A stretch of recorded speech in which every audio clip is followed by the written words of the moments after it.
Welcome to Honey Badger 3D Print and Paint. Today we're going to take a look at the Hellboy Toothfairy. But first of all, roll those credits.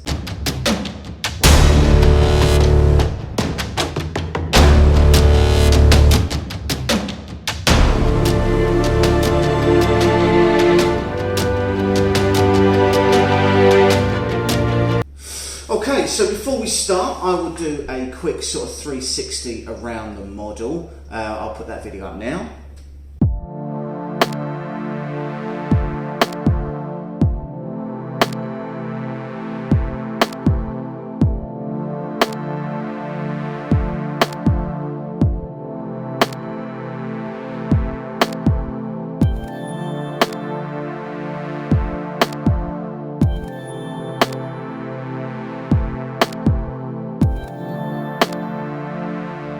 Okay, so this model, as I keep saying, turned out way larger than I initially planned. But there's a reason for that. So this is 100% scale of the original model. This particular model comes from a private STL group that I'm a part of, where we do commissions and things like that.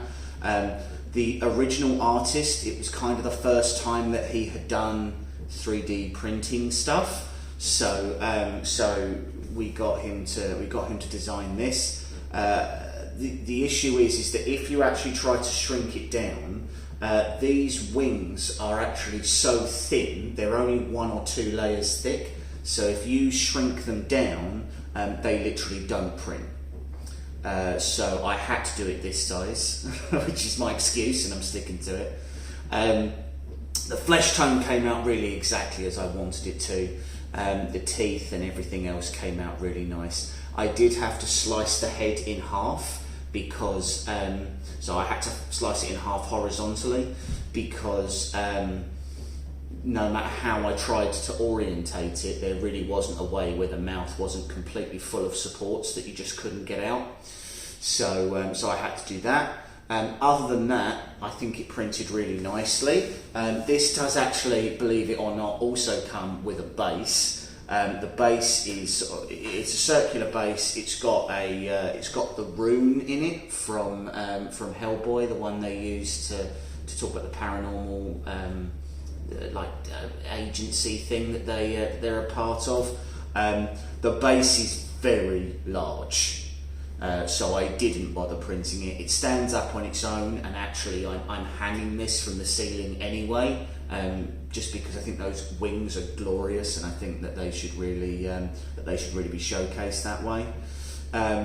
So yeah, so I mean it took about 250 hours. Although it's large, the parts to print were actually surprisingly quick.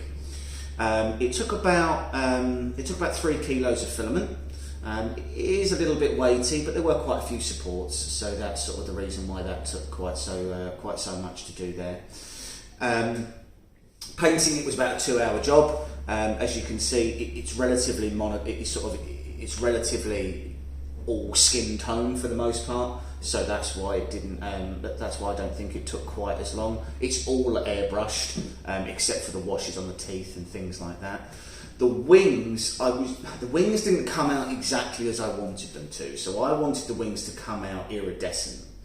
Now I think the only way that would have worked is if I'd have printed these in a transparent resin, so that they were actually clear, and then I'd have applied my thin washes over the top.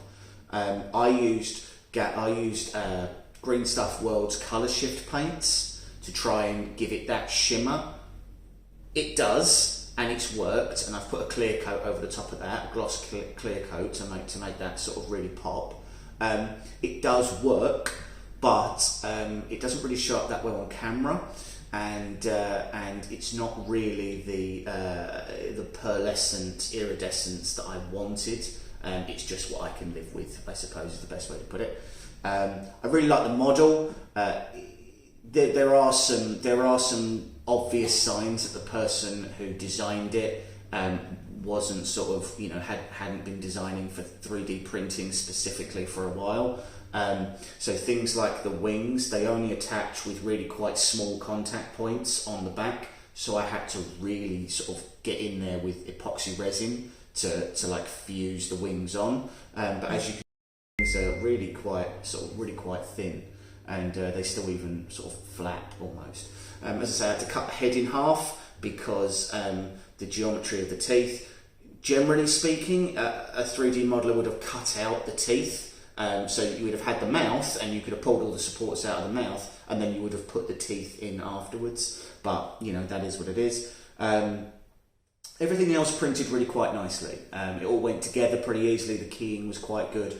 As I say, just a couple of parts that were a bit of a nightmare.